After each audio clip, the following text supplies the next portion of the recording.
So multiplexing at the center side, usually the multiplexing takes place at the center side. So here at the center, it handles the data from multiple sockets and it adds the transport header. So each layer, as we know already, each layer adds some header information for every data unit. So here data from it handles the data from multiple sockets and adds the transport layer header. Usually header information consists of source address as well as destination address. And one more important thing here you need to keep in mind is the same header information is used for demultiplexing at the receiver side. It uses the header information to deliver received message segments to correct sockets. You can look here. The same header information is used for demultiplexing. So let us look at how demultiplexing works. Here, if you see the general format, please keep in mind this is general TCP/UBD segment format. Source port, destination port, other header fields like source IP address, destination IP address, and actual payload. So whenever the host receives the IP datagram, this is will called as datagram. So each datagram has source IP address as well as destination IP address. And as well as each datagram carries one transport layer segment. Each segment has source and destination port numbers. So usually the datagram consists of source port number, destination port number, source IP address as well as destination IP address.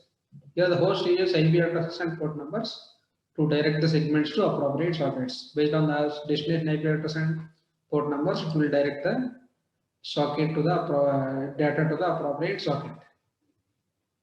So if it is a connectionless multiplexing, as we have seen already, if the datagrams have the same destination address and port numbers, but with a different source IP address and source numbers. Irrespective of source IP address and source port numbers, the datagrams are directed to the concerned destination port depending on the destination port number.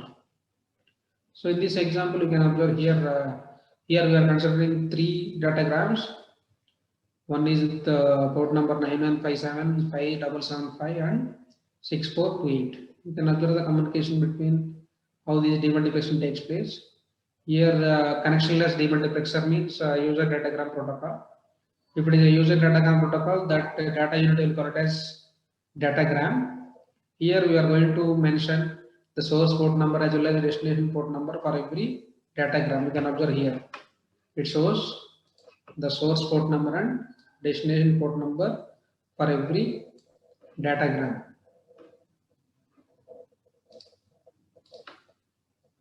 You can observe here another datagram from 6428 to 9157. So this first one is from 6428 to 5775. This one. Next one is from 5775 to 6428.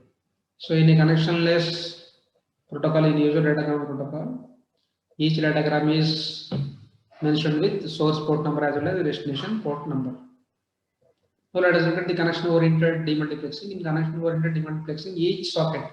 So if it is a connectionless one, each socket is called as TCP socket. So each TCP socket is identified 4 tuples: source IP address, source port number, destination IP address, and destination port numbers.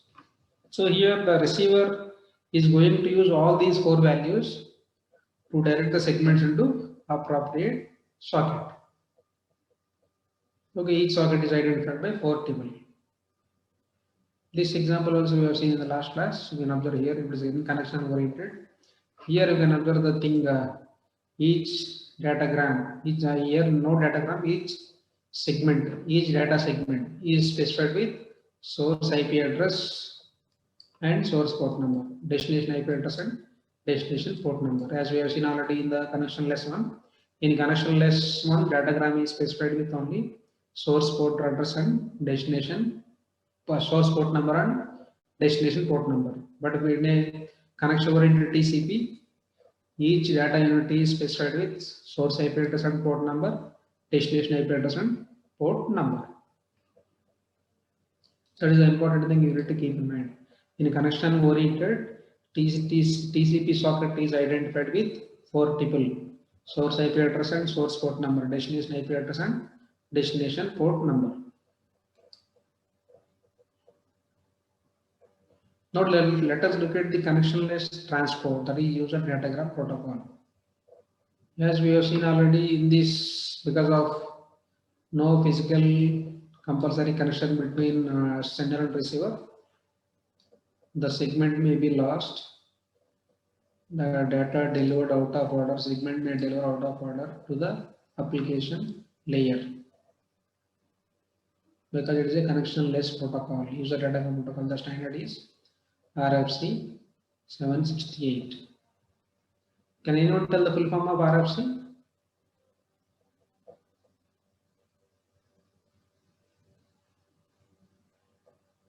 Full form of RFC.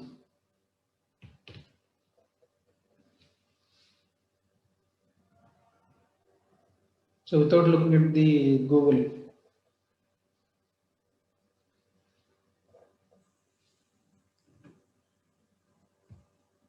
request for comments.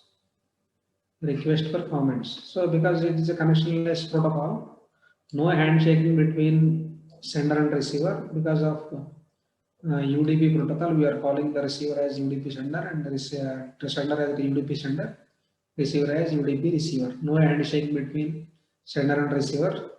Each UDP segment handled independently of others. So each datagram that the UDP segment will called as datagram. Each datagram handled independently of others. Here if we look at the use of these UDP, the streaming of multimedia applications, DNS, SNMP, these are the various uses of user datagram protocol. And to make reliable, as I told you, UDP is an unreliable protocol. To make the reliable transfer or reliable transfer over UDP, we need to add the reliability at application layer. Reliability at application layer and application specific error recovery also included in this, so that the UDP becomes reliable data transfer. So we need to add the reliability service at the application layer, as well as we need to use the specific error recovery, application specific error recovery, so that UDP becomes reliable transfer protocol. If we look at the UDP segment format, earlier we have seen the segment that is general TCP/UDP segment. Here exclusively UDP segment. We can observe here it consists of 5 fields. Okay, first field is source port number. The length is 16-bit. Source port number. The length is 16 bits. Second field destination port number. Length is 16-bit again. The third one is length of the segment. Length of the segment. Here in the third field, we are going to specify what is the length of the segment, UDP segment, including header. Including header. In bytes, we are going to specify what is the length of the UDP segment in terms, including header, in terms of number of bytes. That is specified as part of length field. The third field is length field. Fourth field is checksum. Checksum is used for error control. Error control. That means error detection. It's not for error correction. The checksum is used for error detection. So error detection and correction are also very important while transmitting the information from one device to another device. So that there are 2 error control methods. One is error detection. Second one is error correction. Error detection method is capable of detecting only errors, but that is not capable of correcting the errors. But there are another type of error control techniques. They are called as error correction techniques. So error correction techniques are capable of detecting the errors as well as correcting the errors, like Hamming code you studied as part of your FDLC. Hamming code, parity. There are many error detection as well as error correction techniques. The fifth field is application letter. That is the actual information we need to communicate from one device to another device. This is the UDP segment format. You should know what is the meaning of every field in this UDP segment. So why is there a UDP? Here no connection establishment. If there is a connection establishment requirement, that adds some delay. No connection establishment, which can add delay. Simple. It is simple because no connection state at the center as well as receiver. You can directly communicate the information from source to destination. no connection establishment phase state at the sender as well as at the receiver, because it is so it is a small header size. The header size is small compared to TCP segment format, and no congestion control at this UDP. The congestion control occurs if there is a connection between sender and receiver. In TCP, there must be a connection between sender and receiver. There is a possibility of congestion takes place in the TCP, because here no connection, no congestion control. Because here is some advantage of UDP, no connection. The connection adds some delay. Then it is simple because the sender as well as receiver are at no connection state, small header size, and no congestion control. So this is the UDP segment header. You need to keep in mind what is segment format. Now let us look at the checksum. So as I told you, this checksum is used to detect the errors. Detect the errors. It is not going to correct the errors in the transmitted segment. So let us look at the operations that takes place at the center side. At the center side, the checksum is calculated, and the calculated checksum is included in the checksum field. At the receiver side again, checksum is computed. If the received checksum and the calculated checksum and the receiver are same, no error. If they are not same, there is an error. Okay, simple. Now let us look at how the checksum is calculated. Simple, man. So this is an example. Here we are going to use the ones complement of the sum. Ones complement of the sum. Here let us consider we are adding two 16-bit numbers. So these are the two 16-bit numbers. 0 plus 1, 1. 1 plus 0, 1. 1 plus 1 is sum 0, carry 1. What is 1 plus 1? Man?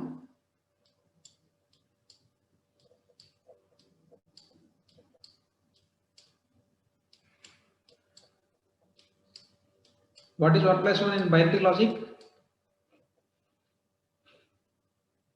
And what is 1 plus 1 in binary arithmetic?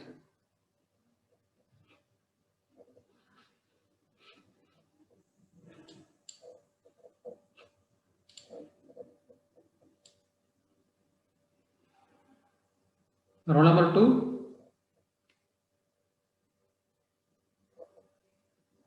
Roll number 2. I will note down the numbers. If you are not responding, I will note down the numbers. Roll number 5. Roll number 5. 6. Roll number 6. 9. 9. 14. 14. 17. Roll number 6. ఎవరమ్మా respond అవుతుంది ఎవరు? Roll number 17, 19,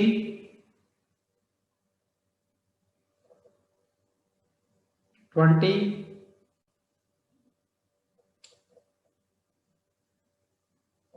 please respond ma. 21, 23. Yes, sir. ఎవరమ్మా 23 ఎవరు? Roll number Yes, sir. 23. 23 on చేయం mic on చేయి. Sir, 19. 19. 19. What is 1 plus 1? Huh? What is 1 plus 1 in binary logic?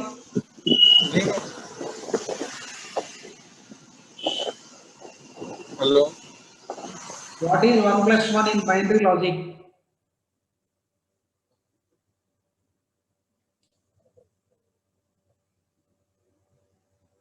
Uh, 23. Yes, sir. Now, what is 1 plus 1 in binary logic? 1 0 Binary logic 0. 0.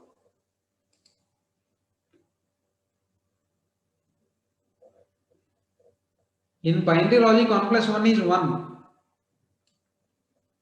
In binary arithmetic, 1 plus 1 is 2. What is the value of 2 in binary form? 0 1. 1 0. Sum is 0, right? This is sum. This is carry. It's not 0 1, it is 1 0, right? So that's why here 1 plus 1 sum is 0, carry is 1. 1, 0 plus 1, 1, 1 plus 0, 1, 1 plus 1 sum 0, carry 1. 1 plus 0 plus 0, 1, 0 plus 1, 1, 1 plus 0, 1 plus 1, 0, carry 1. 1 plus 0, 1, 1 plus 0, sum 0, carry 1. What is 1 plus 1 plus 1?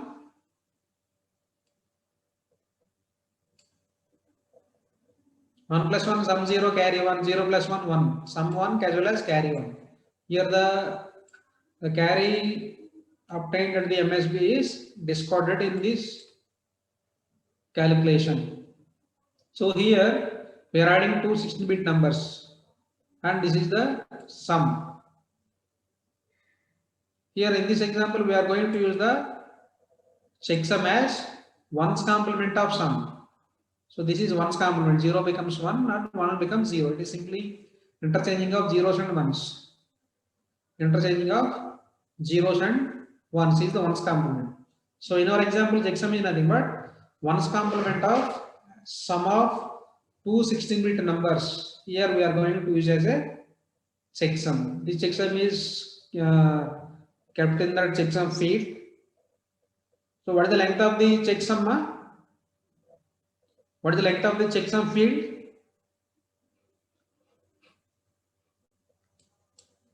What is the length of the checksum field? 25, 25,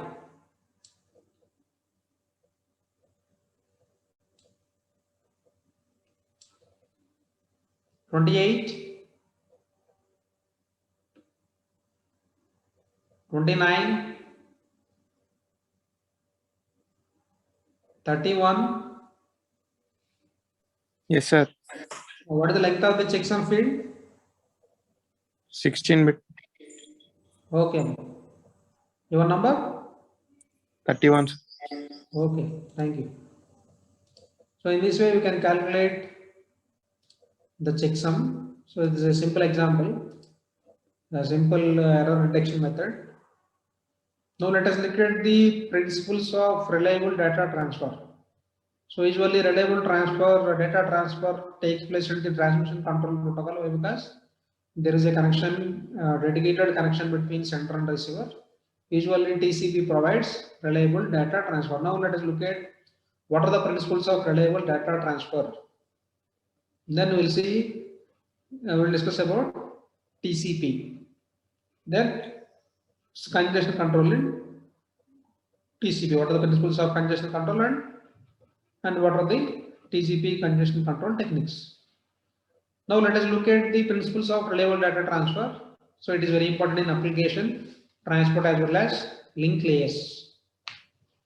Now let us look at here the provided service, application layer, transport layer. If there is a reliable channel between sending process and receiver process, then there is a possibility of reliable data transfer. Reliable data transfer.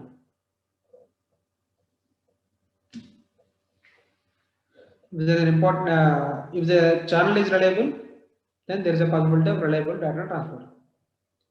If the channel is unreliable, you can look at here.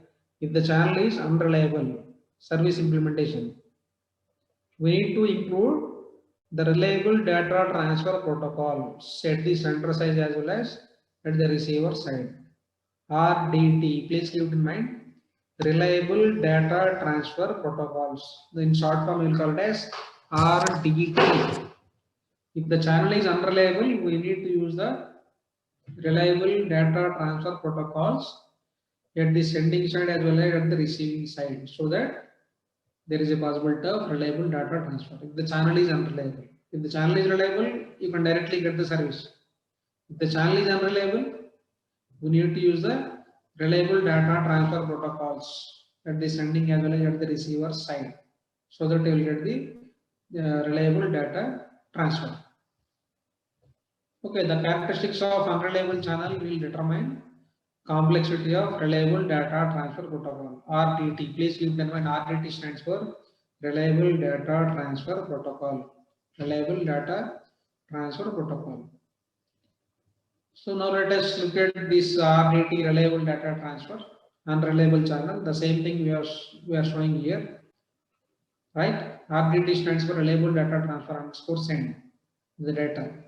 Deliver underscore data. Unreliable channel. The channel is unreliable. Sending sender side as well as at the receiver side. You can observe here.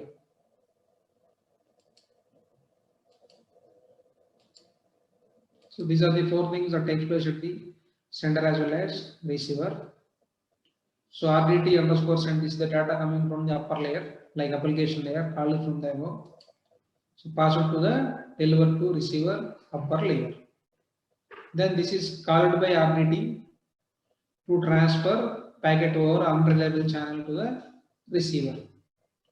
Here called when packet arrives on receiver side of the channel. Finally called by RDT to deliver data to the upper layers like application layer. Here the data coming from application layer, data is coming hand over to the unreliable channel. Here the data is coming from unreliable channel to receiver. Finally delivering the data to the application layer. So these are the things that takes place at the sender as well as receiver side in this reliable data transfer protocol. So RDT. So it incrementally develops sender receiver side of reliable data transfer protocol. So here it considers, let us initially, only unidirectional data transfer. The data transfer takes place in only one direction, but the control information will flow on both directions. There are two types of signals now. One is data as well as second one is control signals. Here we are assuming that the data is transmitted in only one direction, but the control information will travel in both the directions. So we are no need to think about these finite state machines. I am going to explain everything without these state diagrams or finite state machines. So here please put the heading that the first one is RDT 1.0. Here we are going to discuss RDT 1.0, 2.0, 2.1, 2.2, then 3.0. There are different versions of these reliable data transfer protocols. So initially reliable data RDT 1.0 means reliable data transfer over a reliable channel. We are assuming the channel is reliable. Channel is reliable. Here no need of implementing RDT at sender side as well as receiver side, because the channel is reliable. Ideal case, channel is reliable. If the channel is reliable, no bit errors and no loss of packets. So if the channel is perfectly reliable, no errors and no loss of packets. So that is RDT 1.0. Here we are assuming that the reliable data transfer over a reliable channel. If the channel is perfectly reliable, no errors and no loss of packet. Here sender sends data into the underlying channel and receiver reads data from the underlying channel. Sender sends the data to the channel, receiver reads the data from the channel. Simple. So this is RDT 1.0. Is it clear, ma? RDT 1.0.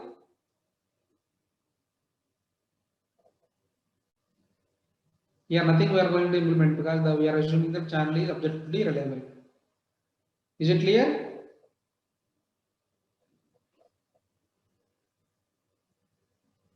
Please respond, ma.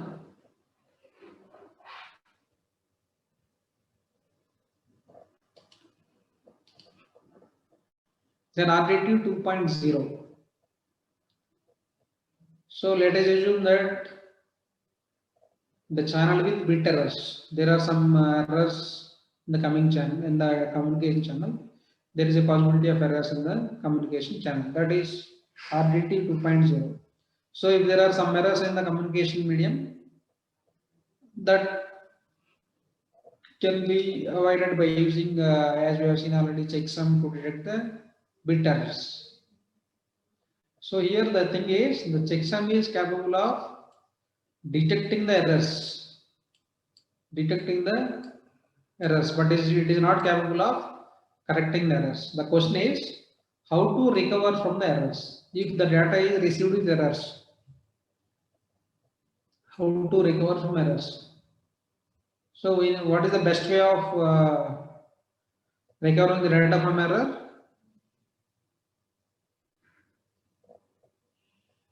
Please respond. How to recover from errors?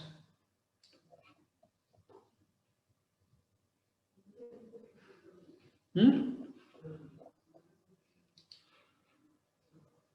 33.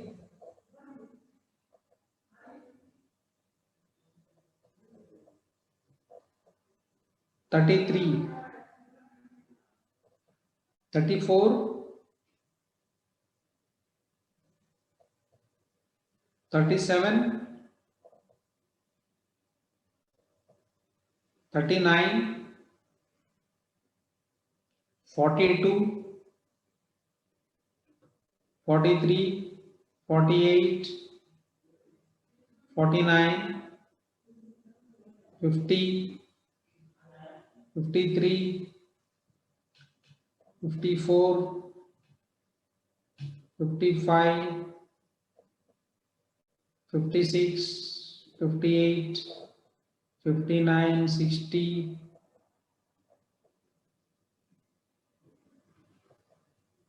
So the best method is the retransmission of the same information. If the data is received with errors, the same data is retransmitted from sender to receiver. Retransmission. So here, if the channel is with bit errors, we are going to use two messages that are coming from receiver to sender. First one is we can use the checksum, that is used to detect the errors. So the data is received with errors, we need to get the information from the receiver. One is message acknowledgement. That acknowledgement means positive acknowledgement. Second one is negative acknowledgement, NA case, negative acknowledgement, AC case acknowledgements. So the receiver tells sender that packet received is okay. So if the sender receives a message acknowledgement, that means that the data received correctly. If the sender receives a negative acknowledgement message, that means the packet has some errors. That packet has had some errors. So the sender retransmits the packet on receipt of negative acknowledgement. The sender retransmits the packet on receipt of negative acknowledgements. So here new mechanisms are included in RDT 2.0. Beyond RDT 1.0, in RDT 1.0 we assumed that the channel is absolutely reliable. There is no loss of information and then there is no errors. So here in RDT 2.0 we are including error detection, that is checksum, right? Then feedback control messages. Here the messages are coming from receiver to sender. That's why we are calling these messages as feedback control messages. These are control messages, not the data messages. Acknowledgement and negative acknowledgements are control messages coming from receiver to sender. That's why these are called as feedback control messages from receiver to sender. These are the things, new mechanisms which are part of RDT 2.0, error detection as well as feedback control messages, specifying that the data is received correctly or not. If the data is received correctly, it will respond. It responds with a acknowledgement. If not, response with a negative acknowledgement.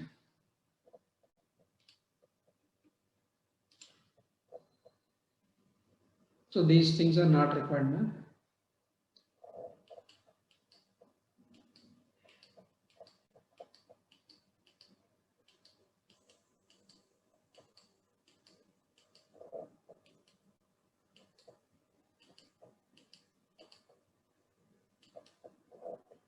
So what happens if acknowledgement or negative acknowledgement?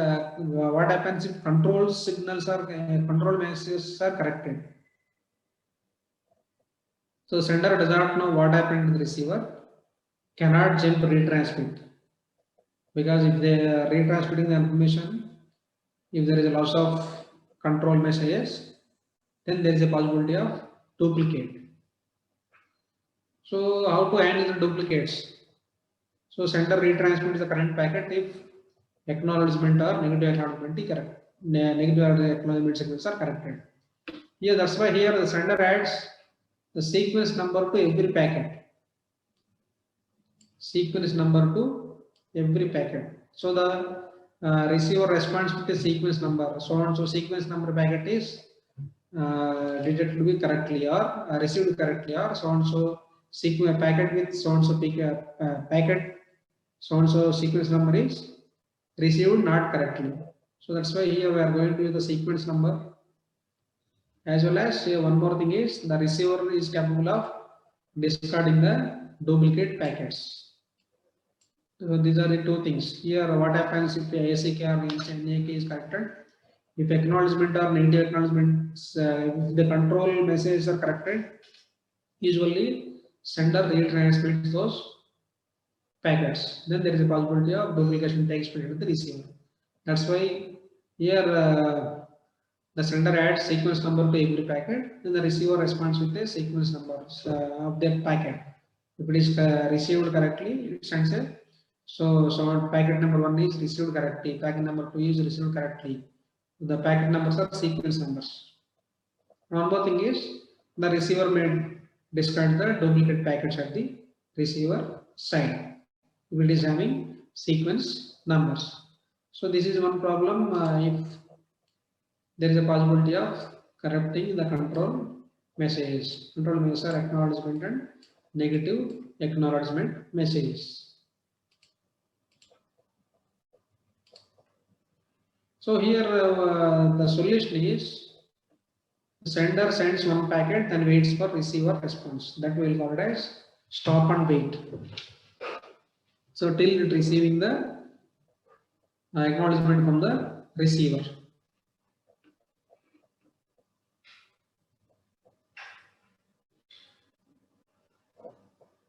So these we have seen already: sequence numbers, duplication, if it is received, the same thing is received 2 times, that is deleted. Okay, that is RDT 2.1, send stop and wait sequence numbers. Then RDT 2.2. So here it is a no negative acknowledgement. You can look at here a negative acknowledgement free protocol. That means there is no negative acknowledgement message. It uses only acknowledgement. It uses only acknowledgement. Same functionality as RDT 2.1, using acknowledgement only. Here we are not going to use negative acknowledgement messages. It uses only acknowledgements. Here no negative acknowledgement messages. So instead of NAK, instead of negative acknowledgement, receiver sends acknowledgement for the last packet received. Okay, let us say if packet 10 received, it sends packet 10 is received correctly. That means all the packets received till 9, before 9, before 10, all are received correctly. The sender sends acknowledgement for the last packet received. The receiver must explicitly include sequence number of packet being acknowledged. It has to specify What is the sequence number of the packet? Sequence number of the packet that is received correct at the receiver side. Here duplicate acknowledgement at sender results in same action as negative acknowledgement. Retransmit current packet. Retransmit the current packet. So here a simple one.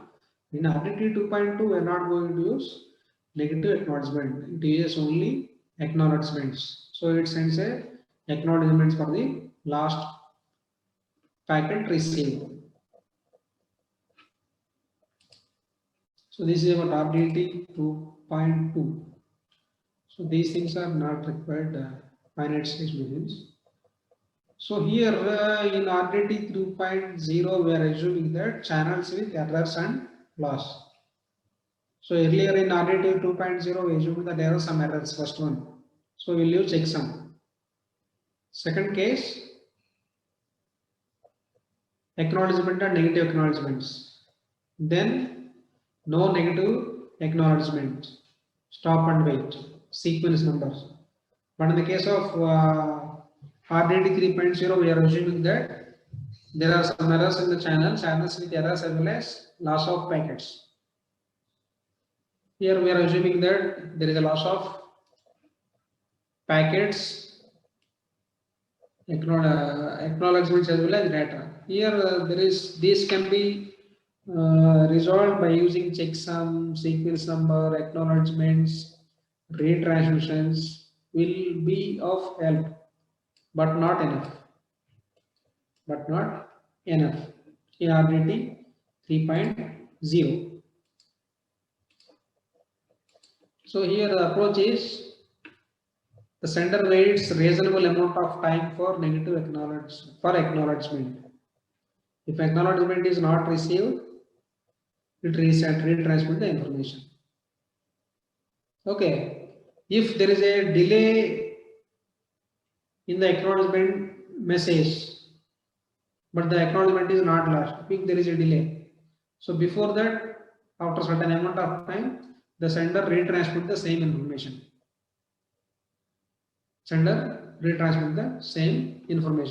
If packet just delayed, retransmission will be duplicate. But sequence number already handled this problem. So if there is a delay in the acknowledgement from receiver to sender, so after a certain amount of time, sender retransmit the information. There is a possibility of duplication at the receiver side. But sequence number concept is, can I handle this problem? So based on the sequence number received at the receiver side, the duplicate packet will be discarded or deleted. Here the receiver must specify sequence number of packet being acknowledgement.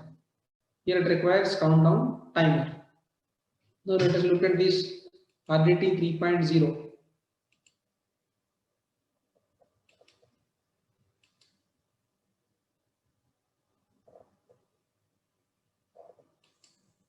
Now here you can look at two scenarios. One is there is no loss of packet or no loss of acknowledgements. So sender packet 0, received packet 0. It sends acknowledgement 0, that means for packet 0. Packet 1 received acknowledgement. Another packet received acknowledgement. Here you can observe there is no loss in the first scenario. Second scenario, we are assuming that the packet is lost. The packet is lost. Timeout. Because the packet is lost, there is no acknowledgement signal coming from the receiver, but sender don't know about the loss of packets. It retransmit the same packet. Is it clear now? Second scenario, packet loss.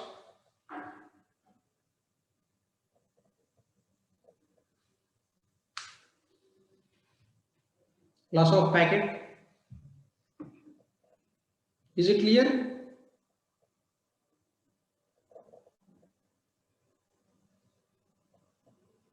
Now let us look at acknowledgement lost. Loss of acknowledgement.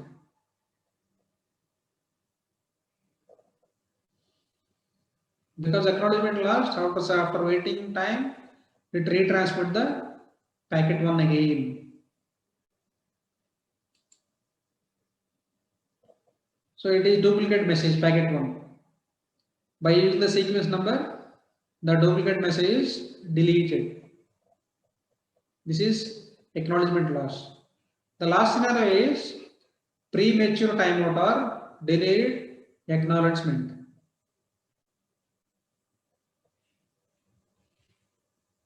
Acknowledgement is delayed. There is a delay in acknowledgement, but there is not loss. The same packet is retransmitted. The duplicate message must be deleted. Okay. Premature timeout or delayed acknowledgement.